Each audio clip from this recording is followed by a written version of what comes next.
Olá, pessoal. Estamos aqui com o vestibular 2025 da FAMERP, continuando aqui agora com uma questão de genética, questão 7. Em uma espécie de planta, a massa dos frutos é determinada pela combinação alélica de três genes: A, zão, Bzão e Ezão. Plantas de genótipo azinho, azinho, bezão, bezão, ezinho, ezinho, produzem frutos de 200 gramas e plantas de genótipo azão, azão, bezão, bezão, ezão, ezão, produzem frutos de 1.400 gramas. O cruzamento entre duas plantas de mesmo genótipo gerou indivíduos que produzem frutos de diferentes massas. O gráfico mostra a relação entre o indivíduo de indivíduos nessa descendência e a massa dos frutos produzidos por eles. Então, a gente vê aqui no gráfico o número de indivíduos aumentando para cima e a massa dos frutos aumentando para a direita. Aqui é um clássico gráfico que demonstra o que nós chamamos de curva de Gauss, ou curva contínua, que é aquela curva referente a um tipo de herança que é a herança quantitativa. O que é a herança quantitativa? É aquela herança na qual você pode ter alelos aditivos que vão adicionar para a manifestação daquele fenótipo e alelos não aditivos que não vão adicionar nada, né? E aí, quando a gente tem a letra minúscula, nesse caso, não são genes recessivos e sim genes não aditivos, e quando a gente tem a letra maiúscula, não são genes dominantes e sim genes aditivos.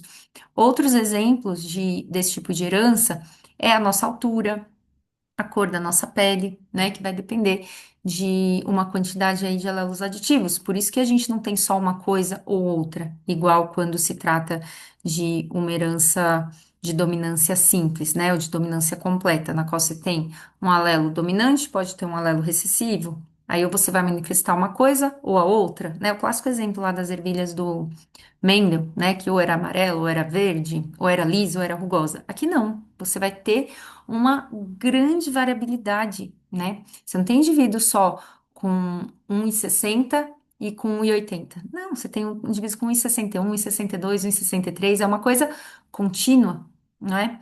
Mas esse gráfico aqui, ele mostra uma predominância, uma prevalência dos indivíduos com o que nós chamamos de expressividade média, né? Ó, não é nem os indivíduos que têm a menor massa, esses aqui estão em pouca quantidade, e nem os indivíduos que têm a maior massa, eles estão aqui também em menor quantidade. Quem a gente vê em maior quantidade são as plantas aqui que produzem frutos de expressividade média, né? Com a massa ali dos seus frutos no médio. Isso aqui é uma expressão, já adiantando, daqui a pouco a gente vai ver o que ele pede nas perguntas. Isso daqui, essa curva, ela é clássica do cruzamento entre indivíduos que são totalmente híbridos, totalmente heterozigotos. Nesse caso aqui, como se tratam de três genes, eles vão ser triplamente heterozigotos. Então, no caso, azão, azinho, bezão, bezinho, ezão, ezinho, certo? Então, já vamos interpretando isso daqui. E agora sim, vamos para as perguntas, ó. Qual tipo de herança genética determina a massa dos frutos nessa espécie de planta? Aqui já tem, tá bem característico que se trata de herança quantitativa, tá? Tanto pelo gráfico, por ele já manifestar aqui o fenótipo mínimo e o fenótipo máximo. Ah, por que esse é o fenótipo mínimo e esse é máximo? Porque esse daqui, ó, é resultante de um genótipo da planta em que não se há nenhum alelo aditivo. Você só tem alelos não aditivos, todos em minúsculo, ó. Azinho, azinho, bezinho, bezinho, ezinho, ezinho. E aqui você tem o fenótipo, a expressividade máxima, que é de um indivíduo que tem todos os alelos são aditivos. Azão, azão, bezão, bezão, ezão, ezão. E esses dados vão ser importantes, porque a gente vai lembrar aquela clássica fórmula. Como que eu vou saber quanto que cada alelo aditivo adiciona para essa característica? Para isso existe uma fórmula, que é o fenótipo máximo menos o mínimo, dividido pela quantidade de alelos. Então, no caso aqui, ó, o fenótipo máximo, 1.400, menos o fenótipo mínimo, que é de 200. Aqui já vai dar 1.200 gramas. Dividido pela quantidade de alelos. São quantos alelos? Um, dois, três, quatro, cinco, seis. Porque são três genes e eles possuem as suas duas versões, né? Então, podem ser iguais ou não. Nesse caso aqui, totalmente homozigoto. Então, são seis. Então, eu tenho que pegar esses 1.200 aqui, que é o resultado do fenótipo máximo menos o mínimo, e dividir por 6. Isso vai dar 200 gramas. Isso significa que cada letrinha maiúscula, que corresponde a um alelo aditivo, vai adicionar 200 gramas à massa desses frutos. Tudo bem? Uma coisa importante de relembrar é que na herança quantitativa, o ambiente ele tem uma forte influência, tá? Na expressividade aí, na manifestação do fenótipo. Vamos pegar como exemplo a cor da pele. A exposição solar também vai ter uma influência. Ou a altura. Fatores nutricionais também têm uma influência. Então, não é só a questão, genética, tá? Mas aqui para os nossos cálculos e tudo mais, o que nos interessa aqui é o genótipo. Então, vamos aqui ao que se pede. Qual tipo de herança genética determina a massa dos frutos nessa espécie de planta? Então, já falamos, é a herança chamada de herança quantitativa. Cite o genótipo de um gameta produzido por uma planta que gera frutos de 1.400 gramas. 1.400 gramas, ele já deu o genótipo da planta, ó. Azão, azão, bezão, bezão, ezão, ezão. Só que ele quer o genótipo de um gameta produzido por essa planta. Gameta, a gente sabe que é haploide. Ele só tem uma versão de cada gene, em vez de duas. Então, se a planta é totalmente homozigota, você só vai ter um tipo de gameta, que vai ser azão, bezão, ezão, né? Em vez de estar em dose dupla, como o gameta não é uma célula diploide e sim haploide, o genótipo dele vai ser azão, bezão, ezão, porque a planta de 1.400 gramas, ela é triplamente aqui homozigota, e isso nos dá apenas um único tipo de gameta. Vamos então para a B. Qual é o genótipo das plantas cruzadas que gerou a descendência apresentada no gráfico? Então, o gráfico de Gauss, ou gráfico, curva normal aqui, que representa essa questão que é contínua aqui na herança quantitativa, né? Então, você não tem só uma coisa ou outra, é uma coisa contínua. Vamos pegar como exemplo a nossa altura. Você não tem só indivíduos indivíduos adultos, né? Já adultos. Só com 1,50, 1,60, 1,80. Não, você tem com 1,51, 1,52, 1,53, então é uma coisa contínua.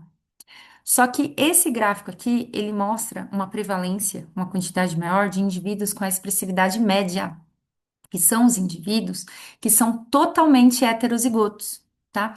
E que são frutos do cruzamento de dois indivíduos que também são totalmente heterozigotos. Como nesse caso aqui se tratam de três genes, né? Ele põe logo aqui no início do enunciado, três genes, azão, bezão, isão. Então, nesse caso aqui é o cruzamento de dois indivíduos triplamente híbridos ou triplamente heterozigotos. Azão, azinho, bezão, bezinho, ezão, ezinho. Então, quando ele pergunta qual é o genótipo das plantas cruzadas que gerou a descendência apresentada no gráfico, esse gráfico aqui da curva de Gauss, ou da curva normal, ele é o resultado do cruzamento de indivíduos totalmente heterozigotos. Então, nesse caso aqui, você vai colocar que o genótipo das plantas, né, que foram cruzadas, azão, azinho, bezão, bezinho, ezão, ezinho, triplamente heterozigotas. E qual a massa dos frutos produzidos pelos indivíduos gerados em maior proporção nessa descendência? Nesse cruzamento entre dois indivíduos totalmente heterozigotos, o que você tem aqui em maior quantidade, né, que é o que ele está perguntando aqui, ó, em maior proporção, vão ser indivíduos com o mesmo genótipo dos pais. Então, se a gente sabe que o genótipo dos pais foi totalmente heterozigoto, né, nesse caso aqui triplamente, dos indivíduos aqui em maior proporção nessa descendência é igual ao desses parentais. Então também vai ser azão, azinho, bezão, bezinho, ezão, ezinho. Mas aqui na segunda perguntinha ele não está perguntando o genótipo, ele está perguntando a massa, mas é importante eu saber o genótipo para poder calcular a massa. Então, uma vez que eu sei que o genótipo é igual ao dos pais, ou seja, é triplamente heterozigoto também, agora eu vou aplicar o resultado da fórmula lá que eu comentei, que é o quanto cada alelo aditivo vai somar aí para a massa desses frutos. Então, se eu sei que ele vai ter três alelos aditivos, porque ele é triplamente heterozigoto, azão, azinho, bezão, bezinho, ezão, ezinho, eu tenho que saber quanto que é o mínimo e quanto que vai ser adicionado a esse mínimo? O mínimo eu já tenho aqui, ó, 200 gramas. Se ele vai ter três alelos aditivos, porque ele é triplamente heterozigoto, eu vou ter que colocar, adicionar três vezes o quanto que cada gene aditivo adiciona. E relembrando lá a fórmula, como que eu sei quanto que cada um adiciona? Fenótipo mínimo dividido pela quantidade de alelos. Então, 1.400 menos 200, que vai dar 1.200, dividido pela quantidade de alelos, que são 6, ó. 1, 2, 3, 4, 5, 6. Então, 1.400 de menos 200 vai dar 1.200, dividido por 6 dá 200 gramas. Então a gente tem que pensar o seguinte: sem alelo aditivo nenhum, ele já vai ter o fenótipo mínimo que é de 200, né? Eu tenho que somar esses 200 mais três alelos aditivos. Então, 200 mais 200, 200, 200. Então, 200 mais 200, 400, 600, 800 gramas, tá? Então, a massa dos frutos produzidos pelos indivíduos gerados em maior proporção, que vão ser esses triplamente heterozigotos, com o mesmo genótipo dos pais, dos progenitores, vai ser de 800 gramas, porque o fenótipo mínimo é 200 e eu tive que adicionar mais três alelos aditivos, sabendo que cada um deles me adiciona 200 gramas, posto aquela fórmula geral do fenótipo máximo menos o mínimo dividido pelo número de alelos. Eu espero que tenha ajudado essa questão aí bem legal aí sobre herança quantitativa.